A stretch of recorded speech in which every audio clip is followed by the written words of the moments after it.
Fox News alert. Let's focus on Russia. President Vladimir Putin says Moscow ready for nuclear war if threatened. Putin's latest warning to the West as some NATO nations like France and Poland refuse to rule out sending troops to Ukraine. Lucas Tomlinson joins us live from Washington. Hey, Lucas. Good morning, Steve, Ainsley, and Brian. This is the second time since late last month that Putin has warned he's ready to use nukes if Russian sovereignty is threatened. This time on the eve of his election, which is all but assured, of course, that he will continue running the country for another 6 years. He first rose to power 25 years ago when Bill Clinton was president. In a new interview, Putin said, quote, "From a military technical point of view, we are, of course, ready. There are enough specialists in the field of Russian-American relations and in the field of strategic restraint.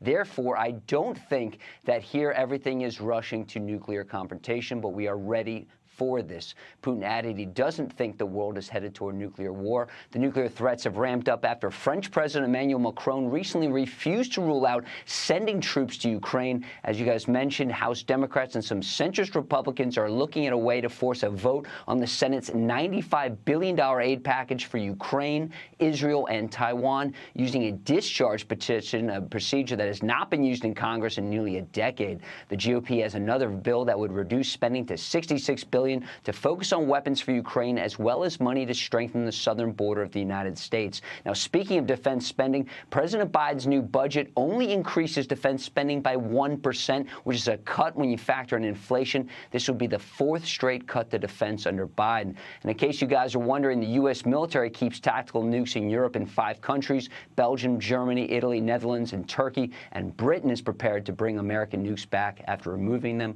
back in 2008, guys. All right, Lucas, thank you very much. Live report from Washington, D.C. Meanwhile, let's bring in Florida Republican Congressman Corey Mills, who is on the Foreign Affairs and Armed Services Committee. He joins us right now. Corey, good morning to you. Good morning. Good morning. So what do you make of Putin kind of out of nowhere warning the West that Russia is ready for war? How much does it have to do with Ukraine, or how much does it have to do with, as Lucas just said, this week he stands for re-election? Maybe this is for the domestic audience.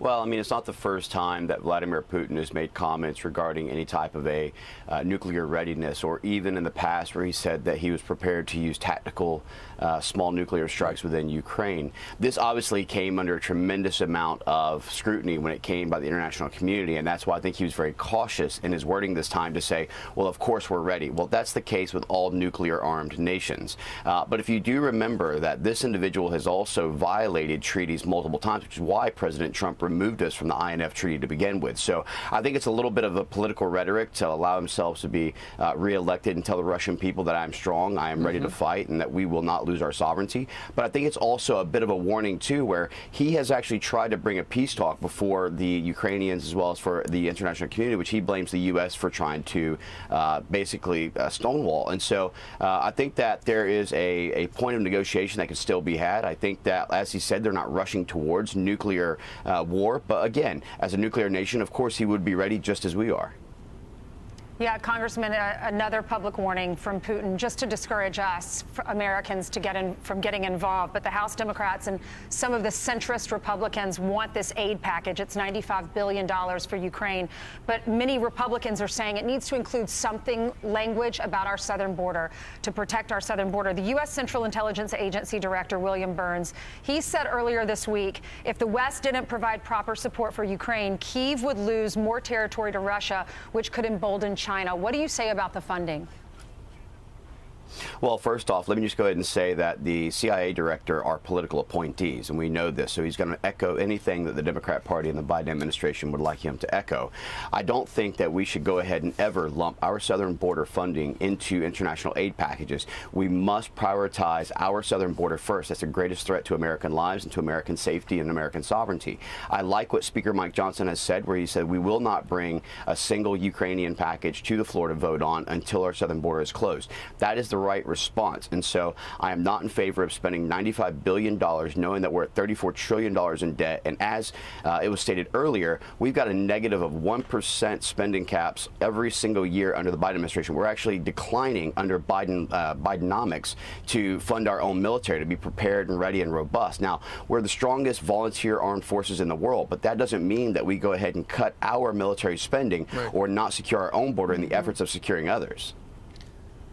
It's going to be interesting because Vladimir Putin, if he gets Ukraine, you know he's not going to stop. They attack a NATO nation. It's going to cost us a lot more even to deploy troops in those NATO countries, which has already cost us more since they invaded Ukraine. But I agree with you. They should separate them both.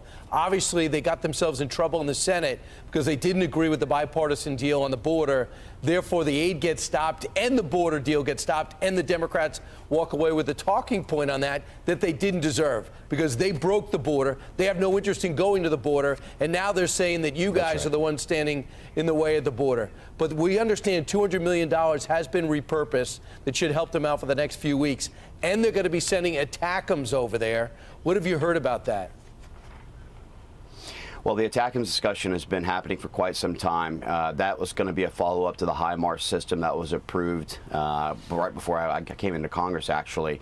And it's kind of been slow-rolled. You know, it started out as the Javelin, then it became the HIMARS, then it became the ATACMS. Right. You're seeing where a readiness and availability of longer-range strike capabilities for defense is actually necessary, and so I do see that. But again, we should not have been involved in this war the way that we were from the beginning. This is an EU matter that we should have been supporting in a different element, and I do agree we should never be putting troops on the ground, but I'm not so confident that they're going to attack a NATO nation knowing that Article 5 can get enacted. I don't think Vladimir Putin is that suicidal on this. I think he's a little more tactical. All right, and Congressman, hats off to you because unbeknownst to the world, until it was announced yesterday by Lisa McClain, a congresswoman from the great state of Michigan, you launched a rescue mission in Haiti. I think we've got the soundbite. Let's go ahead and play it. Here she is yesterday. This is the third time this administration has abandoned Americans abroad. I coordinated with Congressman Corey Mills to rescue several Americans trapped in Port-au-Prince. Congressman Mills actually participated in the rescue of those Americans abandoned by the Biden administration and the State Department.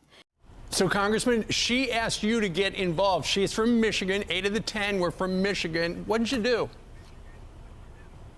Well, look, this is unfortunately a pattern of abandonment by the Biden administration that has existed since 2021, whenever he left Americans behind in Afghanistan. You know, I always look at the fact that if the government's not going to be willing to do its job, then America has to step up and do certain things that are required. You know, when I went into Afghanistan, we conducted the first successful overland rescue when Congressman Ronnie Jackson out of Texas 13 asked me to rescue a mother and 3 children left behind.